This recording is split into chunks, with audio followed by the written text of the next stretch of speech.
నా పేరు చిత్ర. తెలుగు రాష్ట్రాల తాజా వార్తలతో పాటు నేషనల్ ఇంటర్నేషనల్ న్యూస్ అందించే 11 AM న్యూస్ కు స్వాగతం. ఇప్పుడు బులెటిన్ లో ముందుగా హెడ్లైన్స్ చూద్దాం. జిల్లాలో పల్లెబాట కార్యక్రమం గ్రామాల్లో పర్యటించిన మంత్రి పెద్దిరెడ్డి.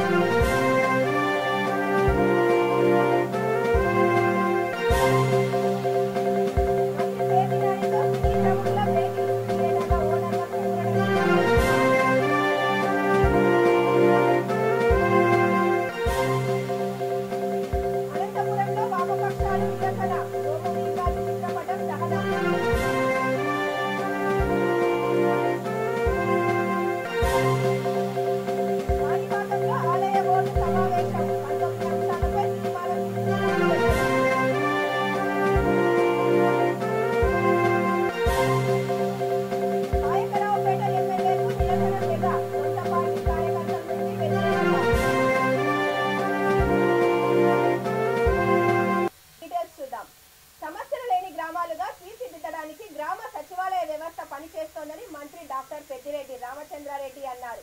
చిత్తూరు జిల్లా సందు మండలంలో 4వ రోజు పల్లెబాట కార్యక్రమం నిర్వహించారు. ఈ కార్యక్రమంలో మంత్రి పాల్గొని మాట్లాడారు. సీఎం జగన్మోహన్ రెడ్డి సచివాలయ వ్యవస్థ ప్రారంభించడం చారిత్రాత్మక నిర్ణయమన్నారు. నేడు పల్లెబాట కార్యక్రమంలో గ్రామస్తుల నుంచి వినతులు రావడం చాలా తక్కువగా ఉందని, దీనికి సచివాలయ వ్యవస్థ మాత్రమే నిదర్శనమని చెప్పారు.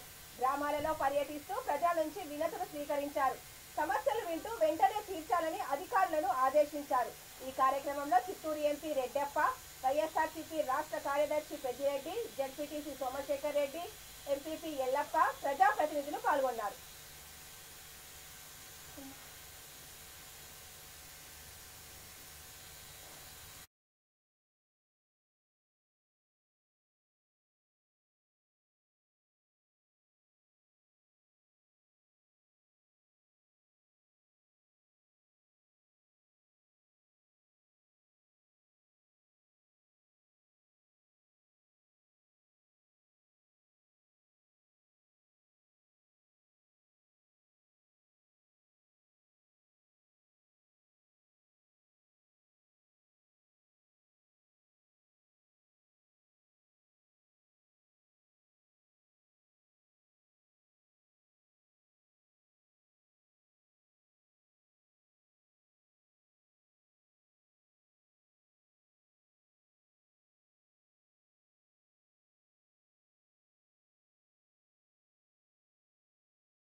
వన్ ప్లస్ దాన్ని ఏమంటారు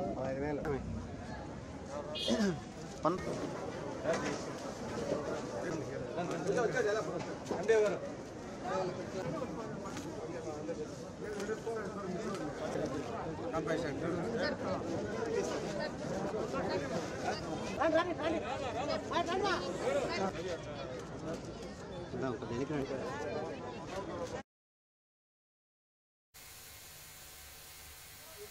కృష్ణా జిల్లా మచిలీపట్నంలో మంత్రి పేర్ని నానితో సినీ నటుడు నిర్మాత ఆర్ నారాయణమూర్తి, పలువురు సినిమా థియేటర్స్ ఓనర్లు భేటీ అయ్యారు. ఏపీలో థియేటర్ల ఓనర్లకు ఊరటనిస్తూ మంత్రి పేర్ని నాని హామీ ఇచ్చారు. సీజ్ చేసిన థియేటర్లు తిరిగి ఓపెన్ చేసేందుకు అనుమతి ఇచ్చారు. అయితే థియేటర్లలో అన్ని వసతులు కల్పించాలని ఆదేశించారు. అందుకు గాను నెల రోజుల గడువు ఇచ్చారు. మంత్రి హామీతో 9 జిల్లాల్లో 83 థియేటర్లకు ఊరట లభించనుంది. సడలింపులపై జాయింట్ కలెక్టర్ కు ఆదేశాలు ఇచ్చినట్లు మంత్రి పేర్ని నాని వెల్లడించారు. జాయింట్ కలెక్టర్లకు దరఖాస్తు చేసుకోవాలని మంత్రి ఆదేశాలు ఇచ్చారు. Thank you.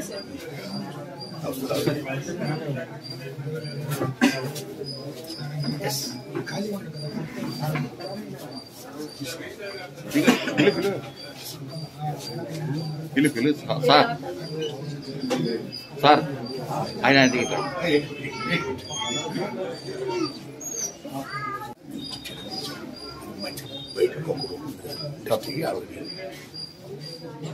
ఒకటనుకుంటే బెటర్ అని చెప్తారండి. జస్ట్ వద్దండి.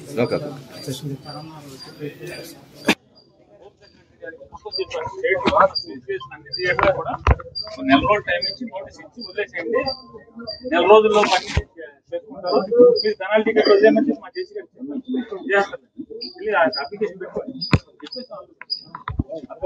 అరగంట టైం మోహన్ ఒక అరగంట దొరికితే నాకేం పోయింది, నాకేం పెట్టుకోలే సార్, నాకేం అమ్ముకునే అలవాటు లేదు. ఏదైనా మన గురించి బయట డబ్బా కొట్టాలనుకుంటాను. అట్లప్పుడు ఎందుకు తిప్పుతా ఊరికనే అవకాశం కుదరకే, ఎక్కడ పెట్టాలో కుదరక, అందుకోసం రోజు తిరగద్దని కూడా చెప్పాను ఆయన్ని. ఇదే ఈ మాట అంటారా, 4 నెలలు తిరిగా 5 నెలలు తిరిగా అంటారని భయం వేసి నాకు తిరగబాకు బాబు, ఖాళీ వచ్చినప్పుడు కాగితం తీసి పెట్టుకున్నా, ఖాళీ వచ్చినప్పుడు క్లోజ్ చేస్తానని కూడా చెప్పాను.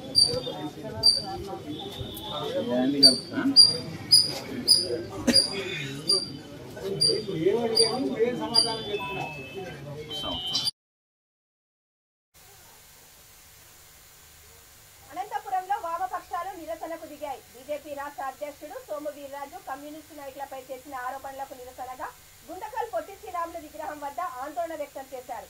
వామపక్ష పార్టీ నాయకులు మాట్లాడుతూ కేంద్రంలో ఉన్న బీజేపీ ప్రభుత్వం ఆంధ్ర రాష్ట్ర ప్రజలకు తీవ్రమైన ద్రోహం చేస్తోందని ఆగ్రహం వ్యక్తం చేశారు. దీన్ని ప్రశ్నించిన వామపక్ష నేతలపై ఆరోపణలు చేయడం సరికాదని చెప్పారు. బీజేపీ నాయకుడు సోము వీర్రాజు చిత్రపటాన్ని దహనం చేశారు.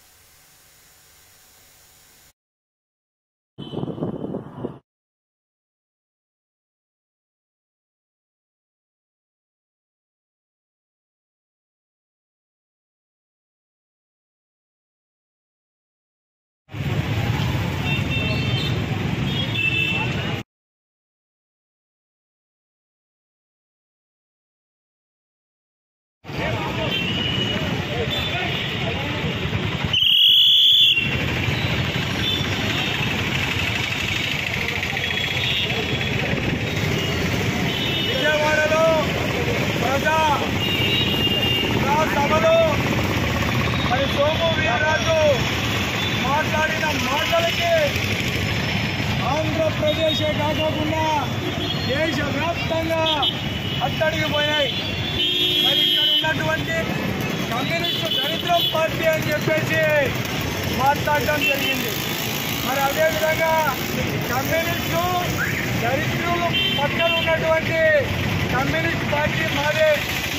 అట్టడిగిన వర్గాలు, మధ్యతరగతి ప్రజలు వారు ఎదుర్కొంటున్నటువంటి సమస్యల పైన నిరంతరం తోడు ఉన్నటువంటి పార్టీ కమ్యూనిస్ట్ పార్టీనే.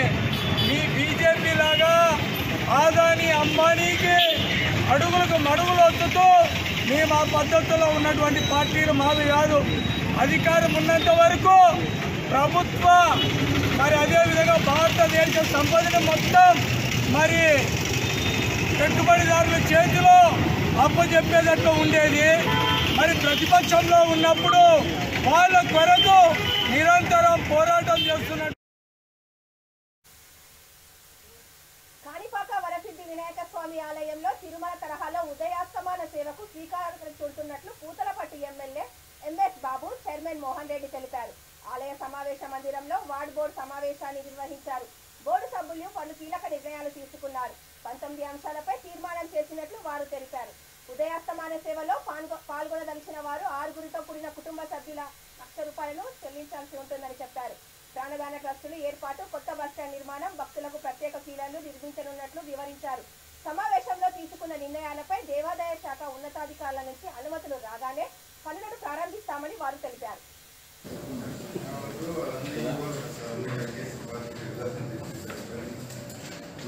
దేవాదాయ ధర్మాదాయ శాఖ చిత్తూరు జిల్లా పరిషత్ మోడర్న్ గెస్ట్ హౌస్ నిర్మాణం చేయటకు దేవస్థానం సంబంధించిన స్థలం కేటాయించవలసిందిగా కోరినారు. దేవస్థానం పెట్టుకోవచ్చు, బట్ మన దేవస్థానం హ్యాండ్ ఓవర్ చేయాలి. వాళ్ళు కట్టిన తర్వాత వాళ్ళు చేయలేమంటారు. కాబట్టి అది మీకు రూట్ కరెక్ట్ ఉంటుంది. అప్పుడే మనం కూడా కొంచెం జనాలు కూడా చూపించండి.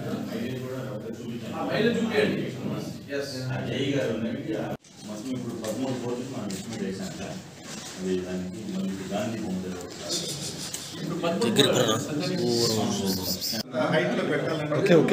సార్ బాగుంటుంది. 15కి 10 సార్. 15కి 10 సార్ ఆల్మోస్ట్ అవుతుంది సార్. ఆ పిల్లర్ నుండి ఈ పిల్లర్ వరకు ఇది హైట్ ఇంకా 12 సార్. ఆ పిల్లర్ టు పిల్లర్ 12 ఇంకా దేవస్థానంది పెట్టుకోవచ్చు, బట్ మన దేవస్థానం హ్యాండ్ ఓవర్ చేయాలి వాళ్ళు కట్టిన తర్వాత.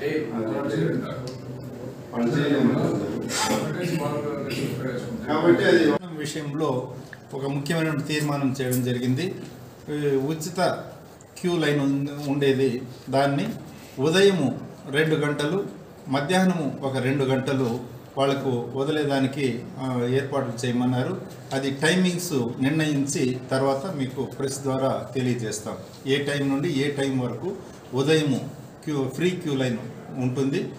దీనివల్ల ఏమవుతుందంటే భక్తులకి ముందుగా బాగా తెలిసి ఆ టైంకి మాత్రమే వాళ్ళు వచ్చి స్వామివారిని దర్శనం చేసుకోవడానికి ఉంటుంది. కాబట్టి వాళ్ళు ఎప్పుడంటే అప్పుడు వచ్చి ఇబ్బంది పడకుండా, నిజరూప దర్శనము ఇవన్నీ జరిగేటప్పుడు ఇబ్బంది పడకుండా మేము ఏ టైం అయితే చెప్తామో ఆ టైంలో ఉచిత దర్శనం కంపల్సరీగా 4 గంటలు ఉంటుంది. ఉదయం 2 గంటలు, సాయంత్రం 2 గంటలు. ఆ టైమింగ్స్ మళ్ళీ చైర్మన్ గారు మేము కార్యాలయంలో చర్చించి మేము మీకు. విశాఖ జిల్లాలోని పాయకరావుపేట ఎమ్మెల్యే గొల్ల బాబురావుకు నిరసనగా సెగ తగిలింది. రాజవరంలో పలు పనుల ప్రారంభోత్సవ కార్యక్రమానికి బాబురావు వచ్చారు. అయితే ఎమ్మెల్యేను వైసీపీ కార్యకర్తలు అడ్డుకున్నారు, రోడ్డుపై బైఠాయించారు. పార్టీ వారికి కాకుండా ఇతర పార్టీల నుండి వచ్చిన వారికి ప్రాధాన్యత ఇస్తున్నారని కార్యకర్తలు ఆగ్రహం వ్యక్తం చేశారు. దీంతో అక్కడ కొంతసేపు ఉద్రిక్త వాతావరణం నెలకొంది. ఎమ్మెల్యే వద్దు, వైసీపీ ముద్దు అంటూ నినాదాలు చేశారు. ఈ కార్యక్రమంలో వైసీపీ శ్రేణులకు ఎమ్మెల్యే అనుచరులకు మధ్య వాగ్వివాదం చోటు చేసుకుంది.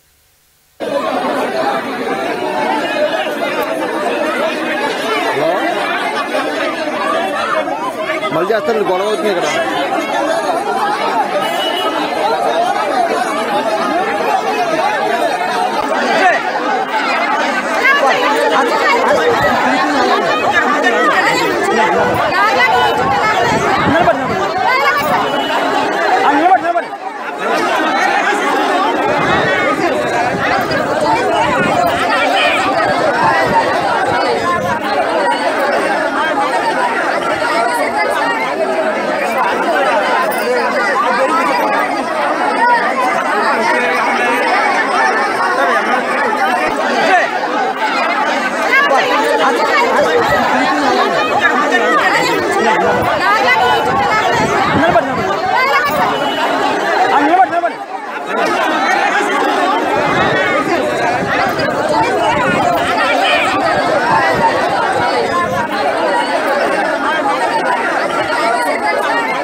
జవాబు వచ్చింది 5 ఇండ్లు ఆర్పాటు పాటు 31 లక్షల ఇళ్ళు ఇంటి దాఖలు ఇచ్చినాం. ఇళ్లను పూర్తి చేస్తాం, ఇళ్ళు కట్టించేస్తాం, బీగాలు కూడా మేమే ఇస్తామని చెప్పారు. అయ్యా జగన్మోహన్ రెడ్డి గారు, ఇళ్ళు పూర్తి కాలేదా, బీగాలు పూర్తి కాలేదా? ఏడా బీగాలు తయారు కాకపోతే చెప్పండి. మీరు ఇళ్ళు పూర్తి చేస్తుంటే మా పార్టీ తరఫున బీగాలు మీకు చందా నేను చెప్పుకున్నాను. ఇలాంటి పరిస్థితుల్లో ఈ ప్రభుత్వం ఒక ఇల్లు కట్టకపోయినా పర్వాలే. 83లో 6,000 రూపాయలతో ఇల్లు కడితే ఎన్టీ రామారావు ముఖ్యమంత్రిగా ఉన్నప్పుడు శాశ్వత గృహ ప్రభుత్వం కింద 6,000 రూపాయలతో ఇల్లు కడితే ఈరోజు దాని రిజిస్ట్రేషన్ 10,000 రూపాయలంట. రిజిస్ట్రేషన్ అధికారం రాష్ట్ర ప్రభుత్వానికి ఉండదా? ఇది కాంకరెన్స్ లిస్టులో ఉండాలి. పంచాయతీ ఆఫీసులో కాగితం ఇచ్చారంట రిజిస్ట్రేషన్ అయిపోయిందని. ఇంకా రిజిస్టర్ ఆఫీస్ పోవాల్సిన పనిలే. మనం మూటములు చదువుకొని రిజిస్టర్ ఆఫీస్ పై అన్ని రిజిస్టర్ చేసుకోవాల్సిన పనిలే. ఈ పంచాయతీ ఆఫీసులో గ్రామ కార్యదర్శి మీది రిజిస్ట్రేషన్ అయిపోయింది, నెల్లైదు పుల్లైదు అయిపోయింది, పుల్లైదు ఎల్లైపోయింది రాసిస్తే చెల్తుందంట. చెల్తుందా? రేపు మేమిచ్చే రిజర్వ్ బ్యాంక్ ఇచ్చినటువంటి కరెన్సీ చెల్లదు. ఆంధ్రప్రదేశ్ జగన్మోహన్ రెడ్డి గారు బొమ్మ వేసుకొని కరెన్సీ ఇస్తుంది, అదే చెల్లుబాటులోకి వస్తుందన్నా మనమేం ఆశ్చర్యపడాల్సిన పని.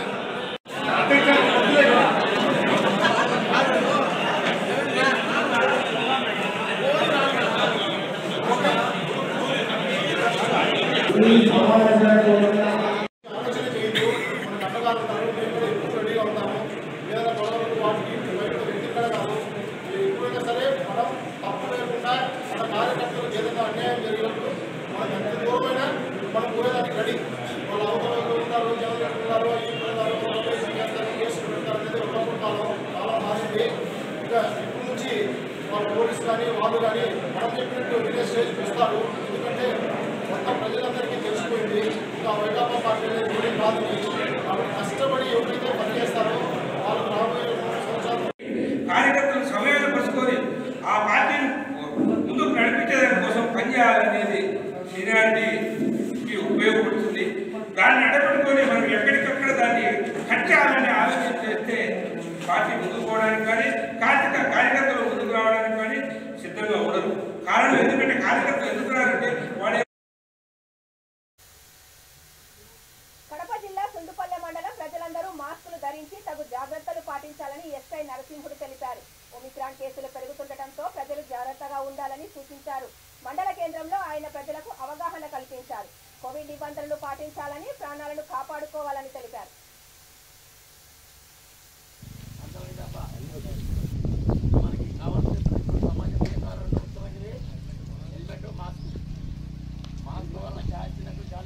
మాస్క్తోనే పని ఇంపార్టెంట్.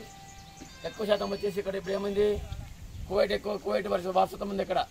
అర్థమైనా కువైట్ రావడం ఇట్లా ఉంది. విదేశాల నుంచి మనకి ఎక్కువ వస్తుంది. కరోనా రావడం కానీ, ఒమిక్రాన్ రావడం కానీ. దయచేసి చెప్తున్నా, మాస్క్ పెట్టుకోండి. అంతకంటే ముఖ్యమైనది హెల్మెట్ పైన మన జీవితం, ఒక కుటుంబం ఆధారపడి ఉంటుంది. అర్థమైంది. నిర్లక్ష్యం చేయకండి, దయచేసి చెప్తున్నా. నిర్లక్ష్యం చేసినట్టు మీ కుటుంబానికి మీరే బాధ్యులు అవుతారు. నాకు చెప్తాను, ఒక కుటుంబానికి ఒక వ్యక్తి పోయినాయంటే ఆ కుటుంబాన్ని ఆదుకుంటూనే ఉంటాడు. దయచేసి చెప్తున్నా, ఎక్కువ చేసుకోండి. మీ పిల్లలు భక్తులు బాగుండాలంటే మన ఎక్కడికో వెళ్తాం, మన కోసం ఎదురుస్తుంటారు మన భార్య పిల్లలు. మా వారు వస్తారని అంటే అని జరుగుతున్న వాళ్ళు మన భార్య పిల్లలు, మన పిల్లలైతే, మన బంధువులు అయితేనేమి ముందు కొట్టిన పడతారు. ఇంటి కుటుంబం పెట్టకపోతే ఎంత లాస్ అయితే కుటుంబానికి మీరు అర్థం చేసుకోండి. కుటుంబానికి ఆశలు పోతే ఎంత బాధపడుతుంది మీరు అర్థం చేసుకోండి. దయచేసి రిక్వెస్ట్ చేస్తున్నా, మీకు రిక్వెస్ట్ చేసుకోండి. హెల్మెట్ ఎంత మీ ప్రాణాన్ని కాపాడుతుంది. నేను చెప్పేది మీకు గురుకులు పడకపోవచ్చు, కానీ దాని నుంచి లాస్ వచ్చినప్పుడు నేను పట్టుకొస్తాను. మీకు ఆ పరిస్థితి రాకుండా ముందే మీరు హెల్మెట్ పెట్టుకోండి, మీ ప్రాణాన్ని కాపాడుకోండి, మీ కుటుంబానికి బాధ్యత వహించండి. అర్థమైందా? ఇంతకంటే మీకు ఎక్కువ చెప్పలేను. దయచేసి వినండి, నా మాట అర్థం చేసుకోండి. Number 1 mask, number 2 helmet.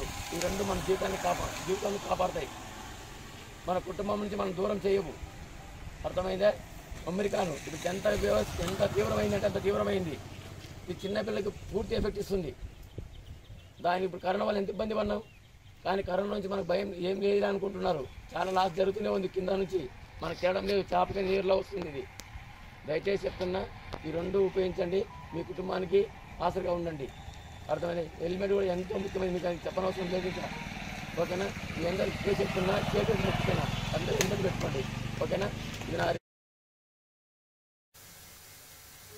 పశ్చిమ గోదావరి జిల్లాకు పండుగలకు విదేశాల నుండి వచ్చిన 6,856 మందిని గుర్తించి ఆర్టీపీసీఆర్ పరీక్షలు నిర్వహించి 8 రోజుల పాటు హోమ్ ఐసోలేషన్ లో ఉంచినట్లు కలెక్టర్ కార్తికేయ మిశ్రా తెలిపారు. జిల్లా కలెక్టరేట్ లో కలెక్టర్ సమీక్ష నిర్వహించి ఒమిక్రాన్ పరిస్థితిపై వివరించారు. జనవరి 10వ తేదీ నుండి జిల్లాలో ఉన్న 31,000 మంది హెల్త్ వర్కర్స్ కు 61,000 మంది ఫ్రంట్ లైన్ వారియర్స్ కు 4.26 లక్షల మంది 60 ఏళ్లు దాటిన వృద్ధులకు బూస్టింగ్ వ్యాక్సిన్ వేస్తామని చెప్పారు. జిల్లాలో కోవిడ్ ఎదుర్కోవడానికి సిద్ధంగా ఉన్నామని, ప్రజలు భయపడకుండా కోవిడ్ రూల్స్ పాటించాలని తెలిపారు. ప్రతికూలంక విలేజ్లో ఒక 41 వయసు ఉన్నటువంటి ఆడవాళ్ళు కువైట్ నుంచి వచ్చారు. ఆవిడ ఆర్టీపీసీఆర్ పాజిటివ్ టెస్ట్ అయ్యారు. ఆర్టీపీసీఆర్ పాజిటివ్ టెస్ట్ శాంపుల్ మనము సిసిఎంబి హైదరాబాద్ పంపించాము. అప్పుడు ఒమిక్రాన్ కూడా పాజిటివ్ టెస్ట్ అయ్యారు. అది first case of Omicron in west Godavari district అన్నమాట. ఆవిడ హెల్దీగా ఉన్నారు, హోమ్ ఐసోలేషన్లో ఉన్నారు. అండ్ నెక్స్ట్ 8 రోజుల తర్వాత మళ్ళీ టెస్ట్ చేస్తాము. వీఆర్ మోర్ దెన్ కాన్ఫిడెంట్ తను నెగటివ్ వస్తారు. ఇప్పటికీ గత 45 రోజుల్లో అండ్ పండుగ వస్తూ ఉంది. సో అందుకనే ప్రజలు చాలామంది బయట దేశాల నుంచి మరియు హైదరాబాద్ నుంచి, బెంగళూరు నుంచి, ఇతర లొకేషన్స్ నుంచి ప్రజలు వస్తూ ఉంటారు. ఇప్పటికీ గత 45 రోజుల్లో 6,856 మంది ఫారెన్ ట్రావెలర్సు వెస్ట్ గోదావరి జిల్లాకు వచ్చారు. వీళ్ళందరికీ ప్రాసెస్ ఏంటంటే ఎయిర్పోర్ట్లో దిగంగానే ఆర్టీపీసీఆర్ టెస్ట్ చేస్తున్నారు. ఆర్టీపీసీఆర్ టెస్ట్లో చేయించుకొని అక్కడ పాజిటివ్ ఉంటే అక్కడ ఐసోలేషన్లో పెట్టేస్తున్నారు, నెగటివ్ ఉంటే వాళ్ళు ట్రావెల్ చేస్తున్నారు. 8 రోజుల తర్వాత మనం మళ్ళా టెస్టింగ్ చేస్తున్నాం. ఎయిర్పోర్ట్లో టెస్టింగ్ అయినాక మళ్ళీ 8 రోజుల తర్వాత మళ్ళీ ఇక్కడ టెస్టింగ్ చేస్తున్నాము. ఇప్పటికీ 8 రోజులు అయిపోయినాయి. అంటే ఇది 6,856 మంది ఎవరు ఉన్నారు వాళ్ళు ఊరికి వచ్చినాక 8 రోజులు అయిపోయినాయి. అట్లాంటి వాళ్ళు 4,200 మందికి మనం మళ్ళా టెస్టింగ్ చేశాము. మళ్ళా టెస్టింగ్ చేసినాక అందులో 14 మంది మాత్రమే పాజిటివ్ వచ్చారు. ఆ 14 మందికి హోమ్ ఐసోలేషన్ మరియు క్వారంటైన్లో పెట్టడం జరిగింది. వాళ్ళకి సంబంధించినటువంటి ప్రైమరీ కాంటాక్ట్స్, సెకండరీ కాంటాక్ట్స్ని ట్రేస్ చేసేసి వాళ్ళని కూడా టెస్ట్ చేయడం జరిగింది. వాళ్ళందరూ నెగటివ్గా కనిపించారు. మిగిలినటువంటి 2,600 మంది, ఈ 6,800 నుంచి మిగిలినటువంటి ఇది 2,600 మంది వీళ్ళు ఈ 8 రోజులు పీరియడ్లో ఉన్నారు. అంటే ఎయిర్పోర్ట్లో టెస్టింగ్ జరిగింది. మళ్ళీ మనము 8 రోజులు అయినాక వెంటనే టెస్టింగ్ చేస్తాము. అందరినీ ట్రాక్ చేస్తున్నాము. పాజిటివ్గా వచ్చినటువంటి కేసులు ఏమైనా ఉంటే వాళ్ళ శాంపిల్స్ సిసిఎంబి ల్యాబ్కి ఒమిక్రాన్ అవునా కాదా అది తెలుసుకోవటానికి సిసిఎంబి ల్యాబ్కి హైదరాబాద్ పంపుతున్నాము. అక్కడి నుంచి మాకు తెలుస్తూ ఉంది. ఇప్పటికీ 14 మంది అందరిది పంపడం జరిగింది. ఈ ఒక ఆవిడ మాత్రమే ఒమిక్రాన్ పాజిటివ్ వచ్చింది. ఇప్పుడు మీ తరఫున all you respected channels and పాత్రికేయుల మిత్రుల తరఫున మా వినతి ఏంటంటే, ఒక నంబర్ ఉంది 8010968295.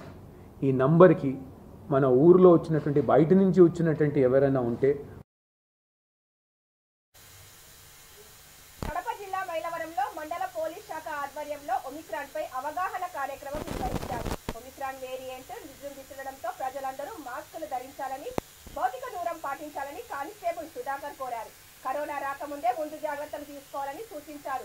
ఈ కార్యక్రమంలో ఏఎస్ఐ గుర్రప్ప, కానిస్టేబుల్ సుధాకర్, రమణ, పోలీసులు, వాలంటీర్లు పాల్గొన్నారు.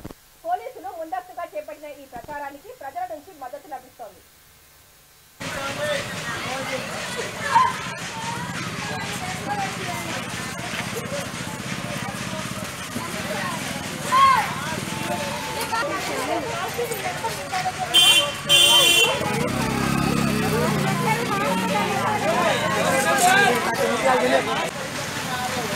మైలవరం మండలం ప్రజలకు పోలీసు వారు తెలపడమేమనగా, ఒమిక్రాన్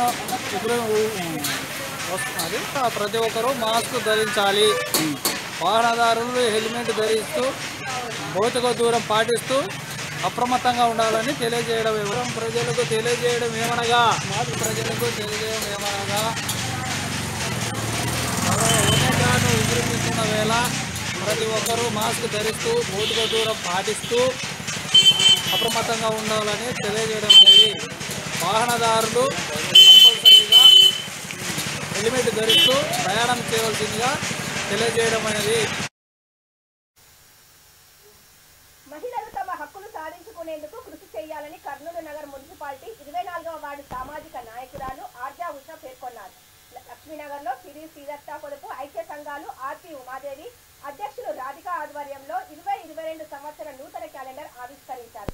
ఈ కార్యక్రమంలో ఉషా పాల్గొని క్యాలెండర్ ఆవిష్కరించారు. వారు మాట్లాడుతూ మహిళలు ఐక్యంగా ముందుకు వెళ్లాలని సూచించారు. మహిళల సమస్యల పట్ల ప్రతి ఒక్కరూ స్పందించాలని తెలిపారు.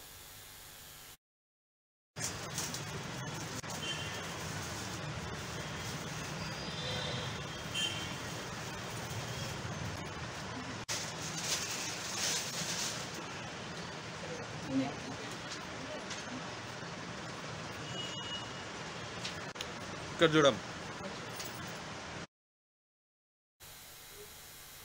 చిత్తూరు జిల్లా రామకుప్పంలో ఓ వివాహిత అనుమానాస్పదంగా మృతి చెందింది. రామకుప్పంకు చెందిన ఉష పీతల చెరువులో పడి చనిపోయింది. 5 సంవత్సరాల క్రితం భర్త హరి మరణించడంతో రాజపేట రోడ్డుల హోటల్లో నిర్వహిస్తూ జీవనం సాగిస్తోంది.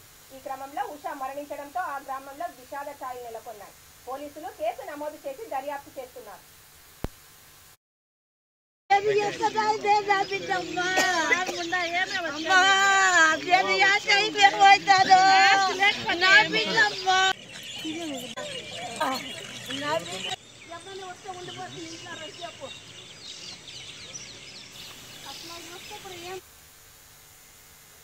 బులెటిన్ ముగించే ముందు హెడ్లైన్స్ మరొకసారి.